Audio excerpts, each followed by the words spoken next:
Hey there folks, this is Wade Rush with Bubba Roundtree Outdoors, and Hammer is right here. We got us a camera set up. You see what we're, this is a carburetor off of a 1999 Yamaha Big Bear 350. It's sat up for several years, and so we were sure the carburetor's kind of gummed up.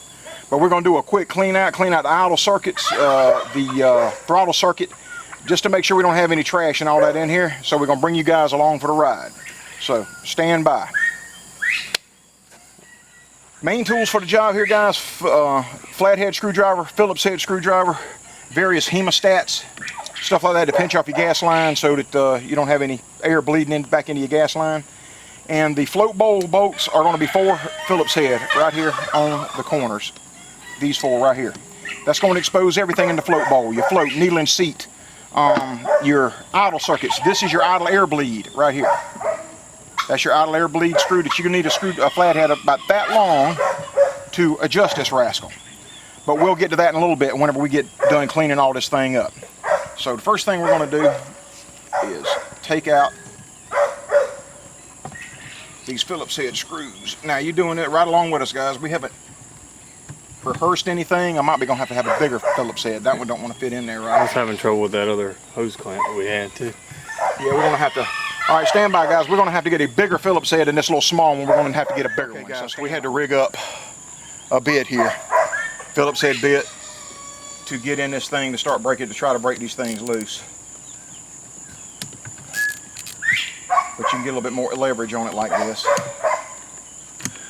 Yeah, this one is big. Once I break them loose, I can take them out with just about anything. All right, I got them all broke loose. Should be able to take them out with a regular screwdriver. Guys, you want something under this thing, especially out here like we are, doing the caveman thing. And now we got the 2 tom turkeys over here. AJ barking in the backyard because he loves to bark night and day, 24 hours a day. That's his hobby, is to bark. And now we got 2 turkeys that their hobby is to gobble at any noise they hear. So this is going to be a fun ride on here, guys. Yep, that tiny.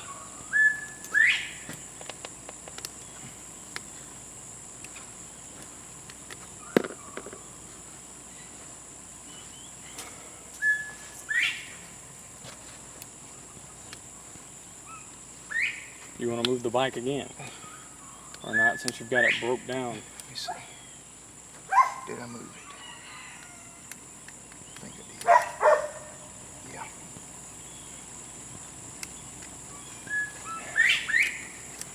It's okay. Jet. The idle circuit jet, as you can see, a little pinhole in there against the background of the four-wheeler there. Yep. You can barely see through. See how tiny that is? One little piece of dirt get in there and the bike will not idle at all. Zoom back out on that. This, there you go, Daddy. All right. This is your idle air bleed screw. Goes right there. Goes right there. There's a spring in there too that we'll pull out because you want to make sure that that is clean. We'll make sure that all of these things are clean. There is a jet rod, a fuel rod that is in this hole right here. I haven't gotten it out yet. You can see the butt end of it right there. We're going to have to get it to come out to make sure all of that is clean. That's for your primary jet. All of this inlet, this for the air bleed idle, for your idle, comes in right here. So we're going to have to make sure all of that is good and clean. All right, we'll be back in just a minute. Lots of carburetor cleaner. Lots of carburetor cleaner, guys. And then now we're going to take, with a tube, we're going to go into the idle air circuit, the idle circuit, primary jet, all of these places where we took stuff out, all of these circuits. You want to make sure you hit them good.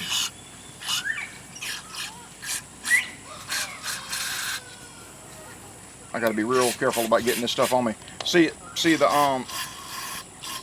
coming out of your idle jet right there, coming from the idle air bleed.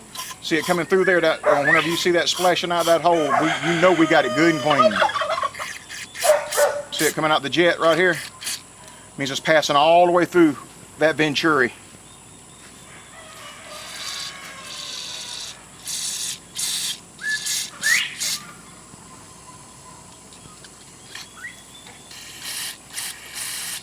Everything, all the jets get a real good shot before we put them back together.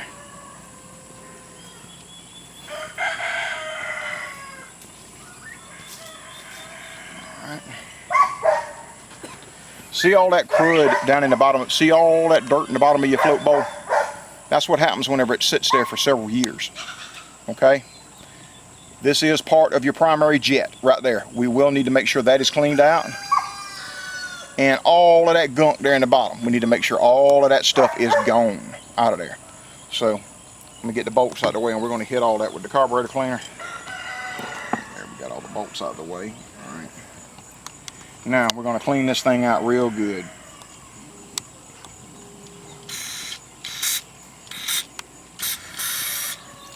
Don't want to get hit in the face with it.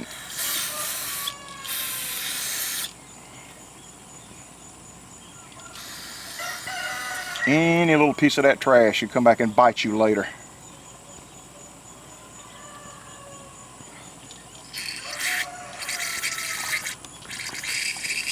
Didn't get hit, did you, Jake? Splash, yes. Woo. Man, Yeah. splashing all the way back here on the camera and me. All right. I guess it's clear. Yeah. The camera will be good and clear.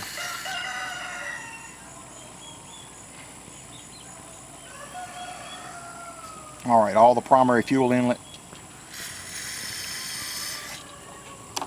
I'm making sure we get all of this, and I'm gonna give you a good look at it here in a second, guys. All right, we got us a clean, dirt-free float bowl now. Okay, I'm gonna give it a final wipe with this plenty of shop rags.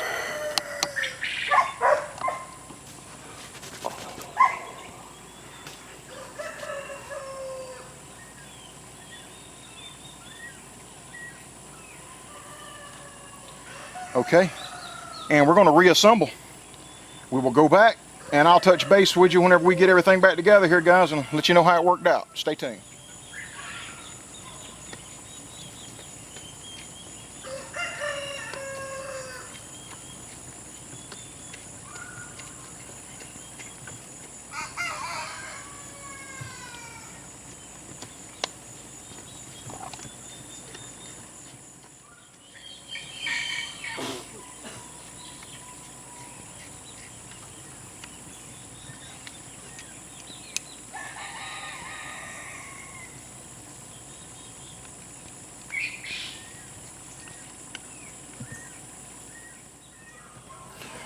All right, I see the gas fuel to stop moving.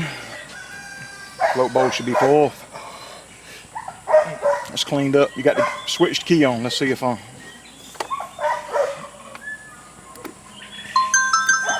Email. check.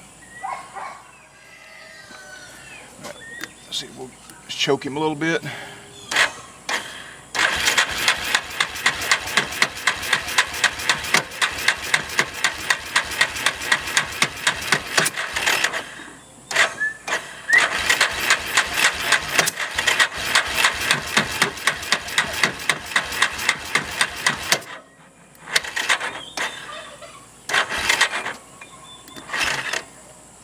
Just stop it. Cranking, and I was suspicious that we may have had water in the gas. You see that on the bottom? That's the water that come out of the reserve tank. It was sucking straight up water. We got it all drained out now. The battery's about dead, so we got to charge it up. You need a clear jar. If you're suspicious if you've got water in the gas, drain it in there, look for the separation like that right there, and you'll know that you got water in your gas whenever you see that right there. All right, we're going to charge the battery up and see if we can get her started. I'll be back in a minute. Well, here you go, guys. We drained all of the gas out of the tank. This bike does not like ethanol, does it, Jake? It hates ethanol. It won't run on it. We had to find a station in town that just still sold regular gas. It was 50 cents more on the gallon, 89% octane, but no ethanol. We drained it all out, filled it up with regular gas, busted off, didn't even need to choke. Bust off, she's purring like a kitten now. All right, Jake, show them how it runs now.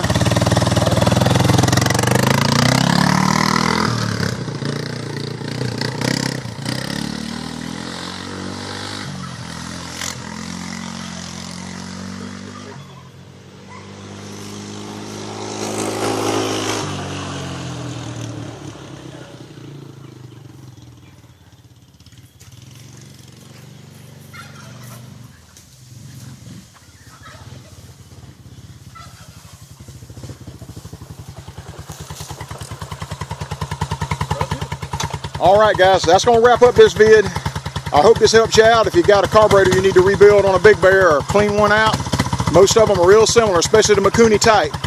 This is Wade Rush of Bubba Roundtree Outdoors, Hammer, Josh. We'll be back with a hunting video soon, guys. Bye-bye.